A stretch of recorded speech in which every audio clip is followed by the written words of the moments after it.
The Bill of Rights was written to restrain the federal government. Ultimately, it would be used in almost all instances to restrain all government. But there are majoritarian impulses in the Bill of Rights which undermine the notion that our liberties come from our humanity. So let's think of a few of them. Everybody knows this phrase: Congress shall make no law abridging the freedom of speech. What's the most important word? The. Why? It represents the understanding of the drafters that the freedom of speech pre-existed the government. It pre-existed them. It already existed before they assembled in 1787. It reflected in the simplest of ways their understanding that the freedom of speech did not come from anything they wrote or created in 1787, but rather was being recognized by them as something that they and their successors must respect. And so the First Amendment gives us the restraint on the Congress with respect to expressive liberties. Fast forward a couple of years, we have the presidency of John Adams during the course of the French Revolution, when the government is afraid of the French. And as a result of this bizarre fear of French people, the government enacts the Alien and Sedition Acts, which basically says if you are French, you have to live here for 14 years before you can become a citizen. It also says if you bring the president or the Congress into disrepute, you can be prosecuted for a felony.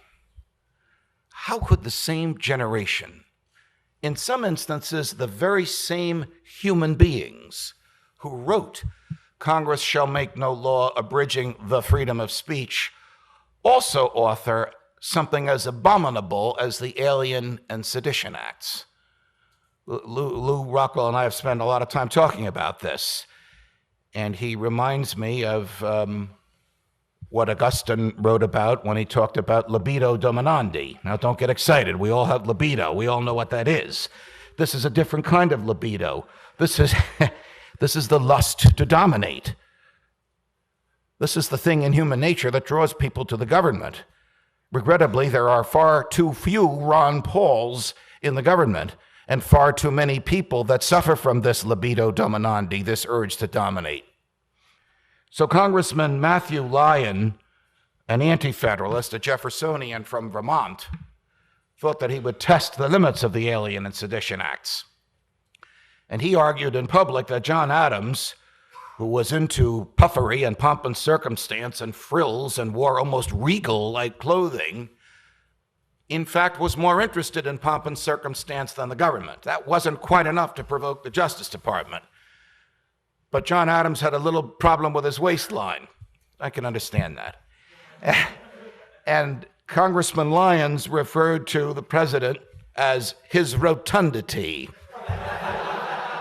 And that was the last straw for the Justice Department. So Congressman Lyons was indicted and charged as a sitting member of Congress. He didn't say it on the floor of the Congress. You know, if he had said it on the floor of the Congress, he couldn't be prosecuted because of a clause in the Constitution that insulates members of Congress from legal action against them for what they do and say on the floor. Patrick Kennedy was caught driving drunk at 3 o'clock in the morning and collided with a tree. Argued that he was on his way to the floor of the Congress at that hour and therefore couldn't be prosecuted for DUI. The constitutional protection of members of Congress doesn't go that far, but it does protect them for what they say on the floor. Congressman Lyons did not make this statement on the floor. He was charged, prosecuted, tried, and convicted of violating the Alien and Sedition Acts for making fun of the president's waistline. Now, if you're from New Jersey or New Orleans or Boston, you'll appreciate the second part of this story. Congressman Lyons ran for re-election from his jail cell, and he won. Eventually, of course, he returns to Congress. The Alien and Sedition Acts expire. They were sunset. Jefferson, of course, as the vice president, wasn't even protected by them. As you remember how presidents were elected in those days, everybody ran for president. Whoever finished first became president in the Electoral College. Whoever finished second became vice president. So you had the big government, somewhat overweight, pompous John Adams, the Federalist, and the very slim icon of liberty, Thomas Jefferson, the anti-federalist, as the vice president. Imagine the bizarre combinations today had this not been changed shortly after the calamitous election of 1800.